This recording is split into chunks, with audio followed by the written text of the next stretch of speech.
Hema committee report പുറത്തു വന്നതിന് പിന്നാലെ തുറന്നടിച്ച് നടൻ ബാല. റിപ്പോർട്ട് പുറത്തു വന്ന സാഹചര്യത്തിൽ നടപടിയുണ്ടാവുകയും കുറ്റവാളികളെ ശിക്ഷിക്കുകയും വേണമെന്നാണ് ബാല പറയുന്നത്. അല്ലാത്ത പക്ഷം മറ്റൊരു ചർച്ചാ വിഷയം വരുമ്പോൾ എല്ലാവരും ഇതെല്ലാം മറക്കുമെന്നാണ് ബാല ഒരു അഭിമുഖത്തിൽ പറഞ്ഞത്. കുറ്റവാളി ശിക്ഷിച്ചുകൊണ്ട് മാതൃക സൃഷ്ടിക്കാൻ സാധിക്കണമെന്നാണ് ബാല പറഞ്ഞത്. അതേസമയം താൻ നേരത്തെ സംഗീത സംവിധായകൻ ഗോപി സുന്ദറിനെതിരെ സംസാരിച്ചതിനെ കുറിച്ചും ബാല പരാമർശിക്കുന്നുണ്ട്. നേരത്തെ ഗോപി സുന്ദറിനെ കുറിച്ച് ഞാൻ പരസ്യമായി പറഞ്ഞിരുന്നു. എന്നിട്ട് എന്തു ചെയ്തു? ജോളിയായിരിക്കുന്നു. അവന്മാരൊക്കെ സൂപ്പറായി നല്ല രീതിയിൽ ജീവിക്കും. നമ്മളൊക്കെയാണ് പൊട്ടന്മാർ. ജനങ്ങൾ മനസ്സിലാക്കിയിട്ട് എന്ത് സംഭവിക്കാൻ പോകുന്നു? ശിക്ഷ കൊടുക്കേണ്ടേ?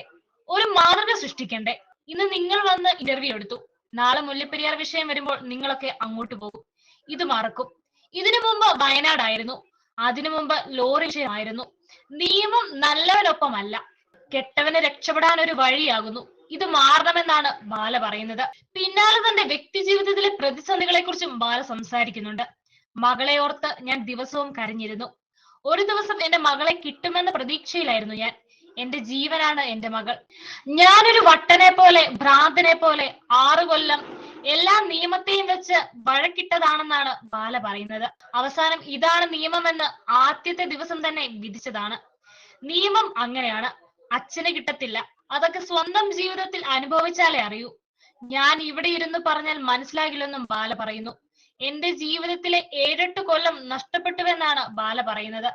ഈ 8 കൊല്ലത്തിനിടെ എന്റെ അച്ഛനമ്മമാരെ ഞാൻ പോയി കണ്ടത് കുറച്ചു തവണ മാത്രമാണ്. എന്റെ ബന്ധുക്കൾ അകന്നുപോയി. എന്റെ സിനിമാ കരിയറിൽ വീണു. സാമ്പത്തികമായി തകർന്നു. മാനസികമായി തകർന്നു. മദ്യപാനം നടത്തി. മനസമാധാനത്തോട് ഉറങ്ങാൻ വേണ്ടി ഉറക്കഗുളിക കഴിച്ചിരുന്നു. ജീവിതത്തോട് ഇഷ്ടക്കേട് വന്നു എന്നും ബാല കൂട്ടിച്ചേർക്കുന്നുണ്ട്.